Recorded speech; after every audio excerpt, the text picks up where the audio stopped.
I was a kid having like anxiety attacks. Like, I don't like women, and I don't know what the fuck I'm gonna do. Most of us receive Jesus through fear. Fire and brimstone. Don't question God, because in my gay little black boy experience, I prayed, I did all the textbook things and followed all the rules, and it just didn't go away. And no one can convince me that anybody wanted to go away more than me. What do you mean? Wanted the homosexual spirit to go away more than I did. God, can you make me not gay no more? I was a kid having. But your parents accepted you though. But that was like long down the road. I knew I was gay as a very young child. I was like 8, 7, like young, knowing like, okay, this little boy looks good to me, and he shouldn't because of what society tells me. Because you grew up in a heteronormative household. Absolutely. I didn't see you saw anything mama gay. And daddy. And that's when people say, oh, it's not a daddy in the house. If people would know my dad, I played football. I've been around shooting dice, fighting. So I had all of those masculine examples. Yeah. But it was just something that was in me that I could not help. What's wrong with me? What is wrong with me? And why would you put something in me that I didn't ask for? Now I have to suffer my entire life praying something away. Almost as if it was a punishment? Right, and you've answered every other prayer I've got.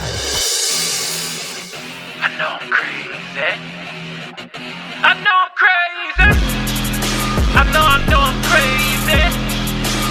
I know I'm crazy. Naja Hall. Welcome to another episode of I Know I'm Crazy with Naja Hall. So I know the spot looks different from last time we were together. Last Tuesday when you guys were watching. If you're not watching, listen, my faithful listeners, the hundreds of thousands of you at this point, we've moved over to YouTube, Vimeo, TikTok, Facebook Live, everywhere that you can watch. I have these boots on.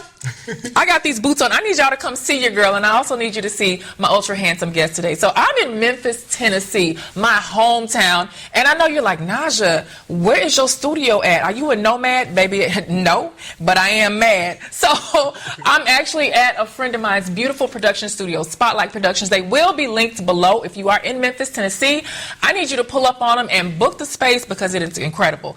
So let me tell you about today's guest. Today's guest is Dee Smith. I put a post on Facebook because I was like, I want to shoot while I'm at home. I want to get some content. I want to talk to enigmatic, huge personalities. I don't really care about the following. Just so happened Dee has, at this point, millions of followers. But I didn't care about that. Who's counting? Who cares about numbers?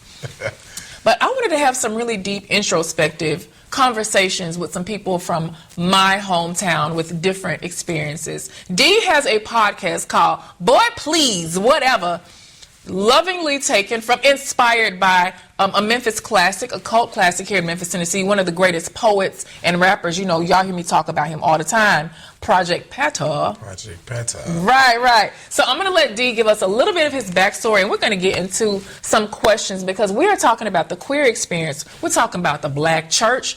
And I know a lot of y'all ain't black, but y'all know what church is. And y'all need to learn about our experiences because while you might not necessarily require or need or be offered a seat at the table, I want you to sit and watch and learn and love because that's what we do around here. So Dee, welcome to I Know I'm Crazy with Naja Hall. Hey. So tell me about, I feel like I know where you got the inspo for the podcast name. Yeah. Who, what, when, where, how? How did this happen? Okay, so funny story. So I was a part of a show called Oh Honey Girl Please. Okay. And when me and my friends, we would find somebody who's like assing around. We were like, oh, honey girl, please. Like, you know. So I was like, where can I get a spin off of that? And shout out to my barber. I grew up with him, and he was cutting my hair. Mm-hmm. And he was like, instead of oh, honey girl, please, how about I say, boy, please, whatever.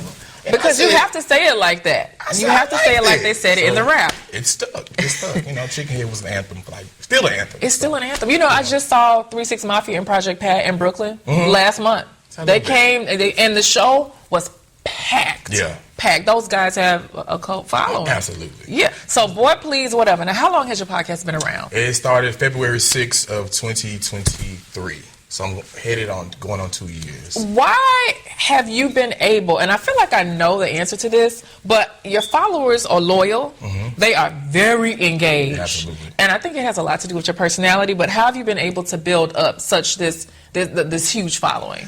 So I've always had a really big personality. So I've always been like, even in school, growing up, family reunions, family gatherings, I've always been like, oh, my family name is May May. So it's like, oh, May May's here. May May do this, May May do that. So I've always been very, very charismatic. Yeah. So then with my show being live, you know how you've ever been like on Facebook and like say you live and somebody may say, hey, Naja. They just want to say hey and get off. Yeah. They want to say like, say their name. Right. So I kind of took that, like, people get on your live and just want you to speak to them. They do. So my show live, and I have what I call the comment section, and people comment, and I talk and I interact with them during the show. Yeah. So I think that kind of keeps people coming. Like, they want me to say their name and they're coming and put it on the screen. And now there's strangers that are still coming, because I was watching all of your TikToks cracking up.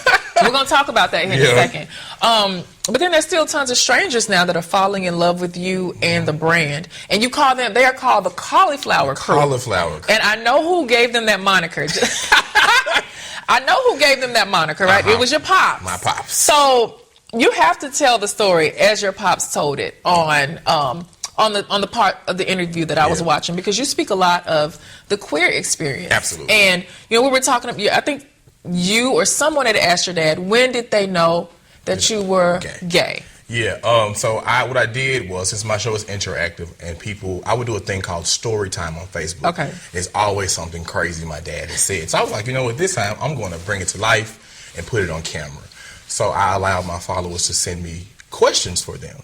So one of the questions were you ever in denial about my sexuality? And my mom was like, no. She was kind of, comment about her answer. And my dad said, yeah, we been new. We saw it. You can see it. And he said, all them sissy boys you hang with, them cauliflowers. And it just, I was like, what? When he said it, I was like, did they say? I was like, is that a fit? Like, what?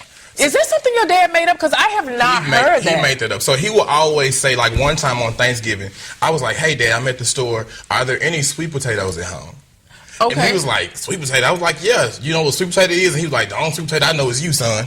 So that's just our dynamic. I grew up in a family full of hecklers, that we say in Memphis, checkers. We are checkers. So it was kind of like, oh, you gay? You think we're finna like not tease you too? Oh, no. You're going to get it just like everybody. Yeah, so for those of you that are listening, colloquially, I think a lot of people might call it flaming, where you're from, roasting. Jonesing. Jonesing. And here in Memphis, we call it checking. And you develop your checking skills. I developed mine in Memphis City Schools lunch hour. Because if you couldn't check, you're going to be the kid over there in the corner crying bully. So, and we would find the most mundane thing about you. You could be the most perfect looking little kid, but we're going to find something. You think you're fresh, ain't it? You think, if you look good, we're going to check you about how good you look. And if we can't find anything to talk about, we're reverting to your mom. Like, that's just how it's going to be. That's what's going to happen. So a lot of us have very quick wits. You guys see me on a lot of my platforms in a lot of places. It almost appears as if I have a smart-ass mouth. I have a very quick wit because I had to survive in Memphis City Schools. Right. So then the cauliflowers came up. So growing up here in the South, we are in the Bible Belt. Absolutely. And then we think about, okay, I am queer. I am a gay person. Right. You know, it's like, okay, I'm a little gay boy in school. Did you face any opposition? Honestly, I think it goes back to why I have such a huge following. It's just my charisma, and I always had finesse. I was able to finesse my way out of a lot of things. I did fight a lot, but it was always people who didn't know me. Once they got to know me, it was like, oh, Dee cool. Like, can you fight? Absolutely. I'm like 10-0. No, I've only lost 2 fights in my life. So you got my sister whipped my ass a lot growing up. I don't think they don't matter. But no, I fought a really, really big kid. Does not realize size does matter in fights. And then the second time I got jumped. So it really doesn't count. Okay. Well, they're probably watching this right now wishing that they didn't. Yeah, it was not, but it wasn't because I was gay though. It was because what? All the girls liked me.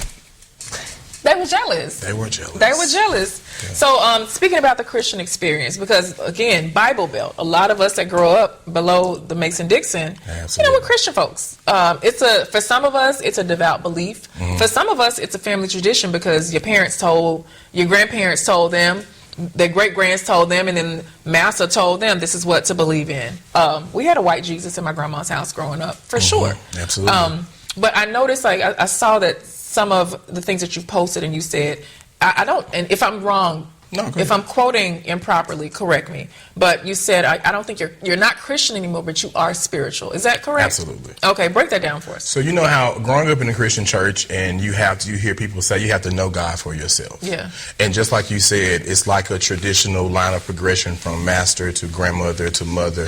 And it's like I was serving my mother's God, and my mama was serving her mother's God, grandmother's God, or whatever. So I started to study religion, and it was just I got on YouTube and I had so many questions, and people wouldn't answer them for me because all of my friends, most of us received Jesus through fear. Fire and brimstone. Don't question God. Yeah. And just from the human experience, we all have questions. Yeah. You know, and I'm just like, okay, I reverence God, but why can't I get these questions answered? Because in my gay little black boy experience, I prayed, I did all the textbook things and followed all the rules, and it just didn't go away. And no one can convince me that anybody wanted to go away more than me. What do you mean? Wanted the homosexual spirit to go So away you like, more than I did. God, can you make me not gay no more? I was a kid But having your parents accepted you, though. but that was like long down the road. I knew I was gay as a very young child. I was like 8, 7, like young, knowing like, okay, this little boy looks good to me, and he shouldn't because of what society tells me. Because you grew up in a heteronormative household. Absolutely. I didn't and see you saw anything mama gay. and daddy. You didn't have any examples. We didn't have the examples that we have on TV now, so there was nothing for you to pattern. And that's when people say, oh, it's not a dad in the house. If people would know my dad, I played football. I've been around shooting dice, fighting. Like, I know how to shoot dice. Very masculine. Very And masculine. your I dad have is a uncles. super masculine guy. Absolutely. Like, and I went to Southside High School. So if you're from Memphis, like, and I was most popular. I won Mr. Southside. So I had all of those masculine examples. Yeah. But it was just something that was in me that I could not help. I was a kid having like anxiety attacks. Like, I don't like women, and I don't know what the fuck I'm going to do when I get. So you're saying, what is wrong with me? What is wrong with me, and why would you put something in me that I didn't ask for? Now I have to suffer my entire life praying something away. Almost as if it was a punishment? And you've answered every other prayer I've gotten. The job I work at now, I specifically prayed to work at this place. Like every goal I set out, I prayed for, and I obtained those goals. So I'm like, why is this one thing not going away? So I had to accept myself, and I was just like, How old were you when you accepted yourself? I was, well, my mom kind of pulled me out. She was like, hey, cut the shit, you're gay, we know. Teenage? No, I was 23. I was 23. And that's when I came home from school, I made sure I worked because I was like, oh, my dad ain't going for this. So he's going to put me out, so I need some money. Going for this. I got to get some money. Like, I got to get an apartment in case ever the conversation comes up, I got to roll. Yeah. But my mom was like, we love you. But I was like growing up in that heteronormative world in that South Memphis, like in that environment. My dad used to say, we don't make them. My family don't make them. Yeah. And I'm sitting in the room like, okay, so what I'm going to do? Until 23 years old, what do you, and this might be a lesson for a lot of the parents out there watching, and you say, hey, you are accepting, you are open. What could they have done differently to help usher you? I was like, cultivate those environments. My parents I didn't hear them say, we love you anyway, in spite of. What I did hear was, we don't make those. If my son gay, Lois got to give me another son. And I'm sitting in my room like. Those are the things that get implanted in your head. Right. And because our parents, I firmly believe, you know, our personalities from ages 0 to 10 is not really formed yet. So our parents become our subconscious. They become that little voice. Our God, in a way. They are literally our divine voice, our God. You know, especially the mother's voice. I feel like mom's voice is strong. Dad has a lot of power as well. Right. So then you're hearing dad say this stuff. Yeah. And it's like, I can't comfortably come out of a closet. So I just have to. So did you bring girls home? When it started, so not to toot my own horn, but I was very fine in school. Like, I was fine. Yeah. So it got to the point where folks was like, hey, D ain't got no girlfriend. Like, you can get every guy in the school. So I was like, damn, I heard a teacher say it. Damn. Yeah. So I went and got the baddest girl in the school. I'm like, hey, come on, I'll take you home, show you my mama. My mom couldn't stand that girl. But I took her home. But when I got to college, I was like, man, I'm tired of hiding. Like, it's stressful. Mm-hmm. And when my mom told me, we know you're gay, and I told her, yes. Everything I've accomplished in life, bury that. Like, if I had wings, I could have flew out of the house. Like, everything I've accomplished in life, no matter how big, nothing beats that feeling I had when I was like, oh, I'm free. Is it, playing devil's advocate here, is it possibly a pressure that you put on yourself? Like, I know you heard Dad make those innuendos, but is it possible that it could have happened a whole lot earlier? But at that time, it's like, my parents are my all. And I said it before on my show, my biggest fear to this day is losing my parents. And I was willing to wait on that. Until they left. No matter how long they lived. I know some people before like I would that. say, hey. And it took me, even my mom telling me, hey, we know you're gay. And I said, yeah, I am. I had to, like, get up and get in the mirror and say, you gay. Like, look at myself. And that took the wind out of me. Yeah. In your parents' presence, in the house. I know some people in their late 30s and 40s that are right now saying, I'm 50s and 60s. I've seen caskets closed on people that. How do you feel about people being outed? I think it's a terrible thing. But I hate that. Are there any instances when it's okay for somebody to be outed? Unless my life is in danger. But I've had guys that I've seen online who has been like saying outlandish things about gay guys. But me, like, I'm a man, like 24. You a manly man. I don't play that. So and you can fight. Yeah, I'm not afraid to confront you. And I've grown. My mom always say, "You're gonna whoop me, I'm gonna whoop you." One of the two. So I've gone to guys that has hit on me. And I'm like, "Hey, bro, what's this about?" I don't believe. And they're just like, I don't believe it. I don't believe in the outing because that's someone's journey, and you never really know what mental toll it takes on people. And I always say, people are going to choose themselves over you every time. Every time. So don't think that I'm just going to out this person. It's going to be out with a nilly. They'll catch you at the cash saver. You never know. Because I gotta get you. If you out me, I gotta get you. People are afraid. Like, people have lost their lives over, hey, this person is gay and I have proof. Yeah. No. Are there, stupid question, are there any, because I'm sure you get hit on by women. Are there any instances where you'd be like, you know what?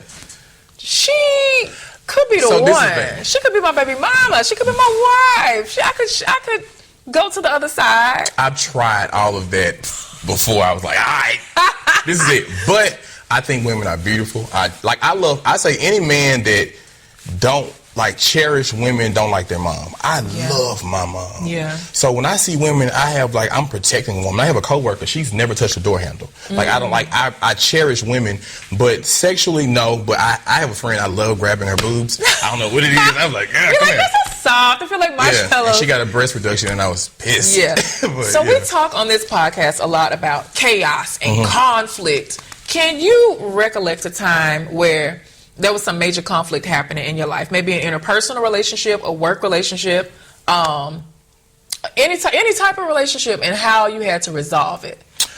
So me being a Cancer, I tell people all the time, if I don't care for you, I will chew you up and spit you out.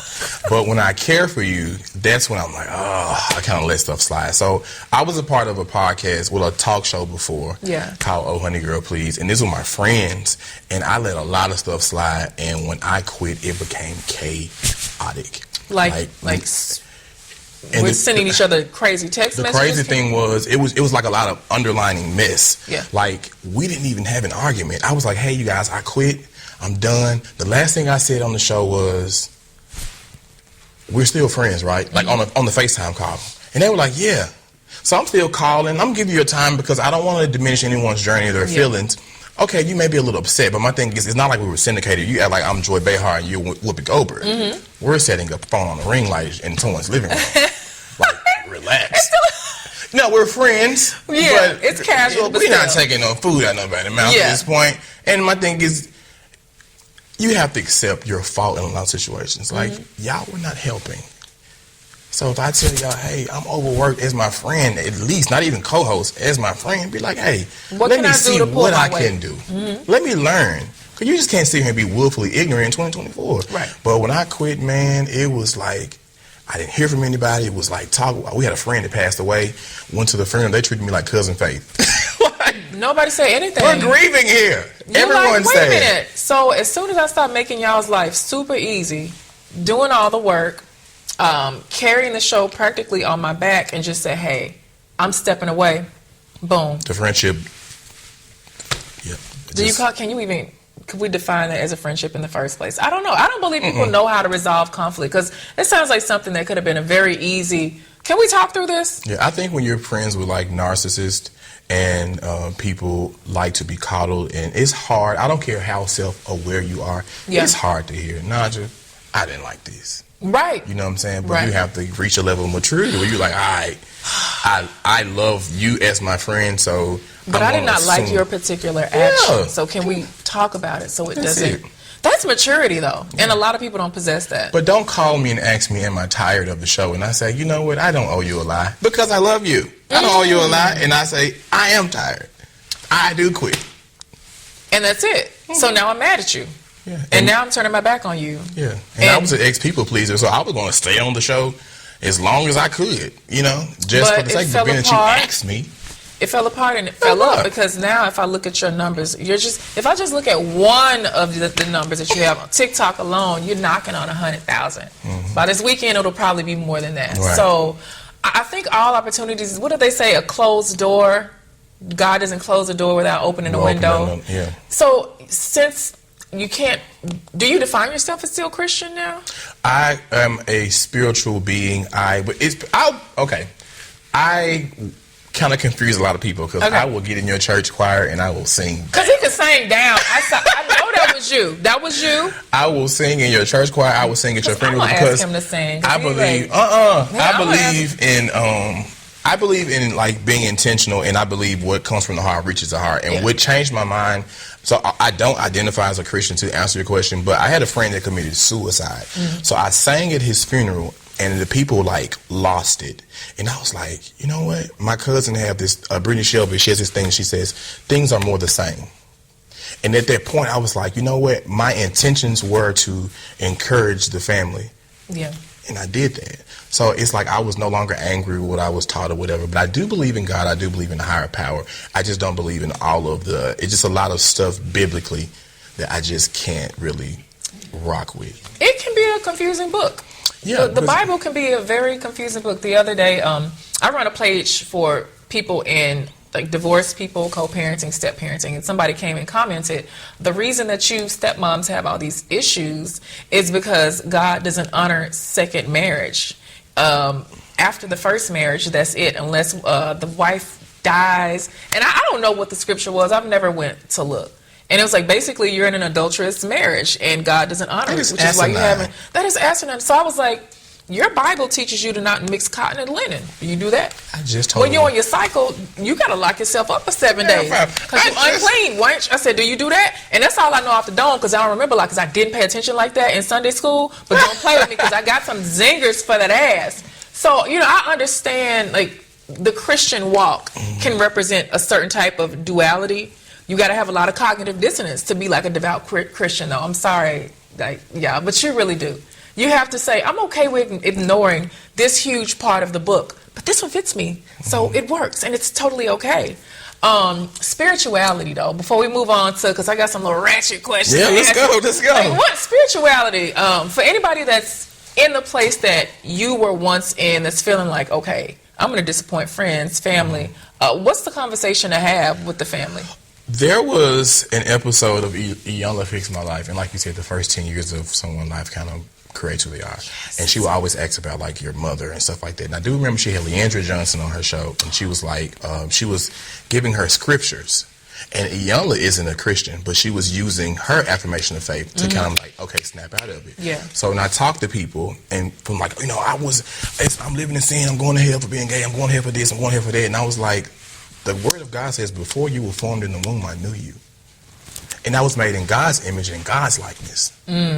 So, so I'm like, you have to kind of question stuff. And I think when people breaks that barrier of questioning, it kind of, I can breathe, because a lot of time religion kind of causes you to go against your natural self. And I'm like, we have things like trying to pray away inclinations that you were born with. But it's hard for a devout Christian to, if I accept this ideology, I'm denouncing what I've been taught my entire life by people that I love and trust. So if I don't accept what the people that I love and trust have taught me, does that mean they've lied about this? So what else have they lied about? And I think that creates like a whirlwind of... Oh yeah, I cried. When I sat in my office, I locked the door and I wept. Because I was like, everything I have, that for me, no disrespect, everything for me that I've learned is a lie to me. So I was just like, oh my God. So then it was a whole thing with that. I didn't know what to believe in. Then I was like, I'll be a fool to look up in the sky and be like, hey, this is just here by happenstance. Yeah. Nah. Yeah. There's a God here. We may have gotten a different version of it because you have so many different people who believe in different things. And Jesus works for a Christian. Mm-hmm. Allah has to work for someone of the Islamic faith. Absolutely. It has to. If it didn't, they wouldn't practice it. Right. Right. So I'm like, things are more the same. Things are really more the same. Yeah. And if we can understand that as a race, and I mean the human race, I don't think we would have as much conflict. Absolutely. But conflict is very profitable. So there's that. So I want to move over to, I can't not bring up Memphis music. Absolutely. Because culturally, I feel like this place is the birthplace for inspiring the world. Where I say, yeah. I know Detroit is a big music city. Absolutely. But here we got the home of blues. We're literally a few streets over from the world famous Beale Street right now. Yeah. But then GloRilla. Love her. I want to know, how do you feel? Because I feel like I'm about 10 years older than you. So, but GloRilla, when I hear GloRilla, I hear a lot of, and I'm super inspired by 360 Mafia. A lot of y'all know that. Mm-hmm. When I hear her, I hear a lot of the familiar beats because she uses a lot of their stuff. So what's your take on GloRilla? What's your take on the remakes? What's your take on everything? I think everybody pulls for some inspiration from everywhere, and why not pull inspiration from Memphis? Like 360 Mafia is really, it doesn't get any better. I'm so sorry. Like it does not. It does not get any better. Unapologetically. Right. She's doing a great job. I absolutely love her. I love that she's authentic. Yes. And it's almost like you seeing a little cousin, like she meeting Joe Biden, she meeting Beyonce, Meg Thee Stallion, Cardi B. She's been on Timberland Hall, and she's so humble with it. And she's so humble. And she's genuinely happy. I like that we're getting her in her not jaded phase. I don't know if she's ever going to get jaded when I met the president, whatever. But she's so excited, and you kind of feel like for me, I feel like it's a little sister or a little cousin. Right. I'm happy for her, but I said this last night to my friends. I wish Gangsta Boo was still here so they can get on the track together. Oh my God. Gangsta Boo and GloRilla would have wrecked shop. Oh my God. Yeah. Well, we got Lil Chat, and everybody love Chat. Who is Lil Chat? I love we miss Gangsta Boo so much. I put my phone over on MySpace when MySpace was a thing, over 25 years ago. And I was like, if Gangsta Boo doesn't call me, I'm never taking my phone number off the internet. Don't you know Gangsta Boo called my phone? She was like, I got your message, girl. This Boo, take your number down. And it was really, it was really her. Yeah, I talked to Chat before I named my show Bull Piece, whatever. You did? Yeah, I wanted to make sure, hey, I don't want no problem. Can I? It'd be cool if she came in to do a little drop for you with the song or whatever. I was broke when I started my show, but there was so I got my sister to do it. But that's what I'm talking about. Hopefully we get Chat. I've seen some people say that GloRilla Memphis is up her accent when she does other interviews outside of Memphis. Now, I personally, I'm sorry, y'all, I don't know anybody that pronounces music music. Music. Music. That's how she said. She said music. Yeah. Do you know anybody that talks like that? And let's do this next segment talking like Memphis people, not in. Hey man, say man now. You know somebody talk like that, man?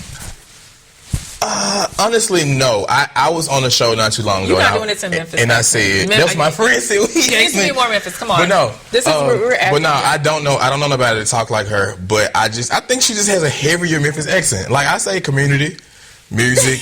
It's not like music. She say January. Okay. But I think it's just a dialect for their different area. And then she is in a much younger generation, and I have to remember that. And think about this, we've been kind of taught to talk You better. have to talk proper. You have to speak the Queen's English in order to be accepted in the world. And these kids don't care. These kids don't care. I stopped doing that a lot. Mm-hmm. It's so, like you say, it's so embedded in me, but I throw in a man. I'll mispronounce something, but I have to remind myself because the other way is embedded for acceptance. I want to talk about love and relationships and dating. What is the dating pool like? You're a super attractive guy. I know you could have the pick of the litter, but what are you into? What's the type? If it's not too personal, are you in a relationship? Like, I have been in a relationship for 10 years. Oh, so you have a type, that type, your boo. Yeah, outside of him, though, I don't like, not saying outside of him, but I don't have a particular type. I just want to know, I always, when I was dating, I'd be like, you're so out of the game now. You don't even know what's out there anymore. I don't care to know. I have friends. I live through them. You hear their stories. But yeah, I just want to know if you're a damn fool. And that was my whole thing with him. Like, are you a damn fool? Is he? Well, I'm going to say that he was, but me being in South Memphis, you know, straighten up. But now, we first got together, he was young. So I'm 35, he's like 32. Okay. So he was like, was not that big, but I but just in your feel 20s like it is. Yeah, but I just feel like I was grown a long time ago. Like I had to be grown, you know. Yeah. So I had to like kind of teach him like, hey, bro, let me tell you something, because he's tall. He's like 6'5". And so one time we got into an argument, and I was in the shower. He yanked the shower curtain back and got in my face. I turned around, cut the water off. I said, tell you something. Yeah, hold on. Hey. Hold on. It's where you said you want to fight like two grown ass men here, because we can go. I said, you already bigger than me, so I'm gonna try to hurt you. I have to hurt you. You gonna hurt me? I have to. I'm in the shower and it's wet. You crack your head, it's over. Yeah. So what's the next steps? 10 years is a long time. Is it appropriate to ask marriage? Because I hate when I was dating, people like, when y'all get married, when you gonna just tool your back tooth in? But I just like to know. So the thing is, even though I grew up in a house with like a married couple. Yeah. That is not one of my dreams. Okay. I feel like whatever I want to put you on, I can put you on. Mm-hmm. My family knows him. My mom already know. Hey, anything happens to me, if we are in the mortgage or in the lease at that time, pay the lease off. Right. Give him a little money. You go about your way. But I just don't.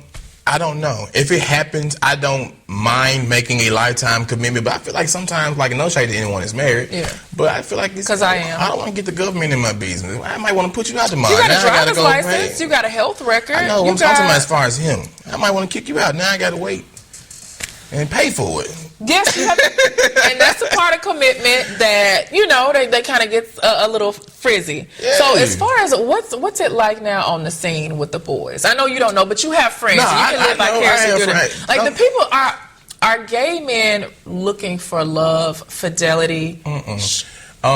Some are. I think it's like a line of progression with maturity as well. Okay. A lot of people are just looking to have sex. A lot of people are looking for a particular type. And my mama always said, you got to like who like you. You got to learn like who like you. Because if you out here looking, like I have friends who, as long as you like you have that aesthetic, he'll talk to you. But no substance. 2 months later, you got the IQ of a Canon printer. You know what I'm saying? It's like, what are we doing here? You know, I'd rather be talking to a crystal chick. Like, what are we doing? And he had that issue with guys like, man, they stupid. All they want to talk about is housewives and Nicki Minaj and versus Cardi B. And it's like, man, we grown men. Like, we can like music, but it's not our personalities. You're not basically right. It's not being a Beyonce fan. I always say it's not a personality trait. For a lot of people, it is. It shouldn't be. It shouldn't. So then, for the gay male, got his stuff together, educated, financially set, and says, I want partnership. Where is he supposed to go? Because I got a lot of friends that are so deserving of love, and they just can't find anybody to do it. Where do you go? See, I think the apps have kind of watered everything down because everyone's looking for sex on the app. Yeah. I'm more of like in your face type, you know, let's go to a house party. I can pick out this little who I want to talk to. Men are very sexual creatures, though. Absolutely. So it's gay and straight. Gay and straight. So I think when you're talking about the dynamic with two men together, gosh, it's a lot. The gay community, and I've seen some, you know, I've seen the message boards, has gotten the reputation for hypersexuality. Yeah. What can be done to thwart that, if anything? I think it's just the nature of the beast. Like, I have straight homies. I'm sitting around them, all they talk about is sex. My gay homies, all they talk about is sex sometimes. So it's just kind of like, I think it's just the nature of, I think people try to separate the straight man versus the gay man. It's really just our preference is really different, you know.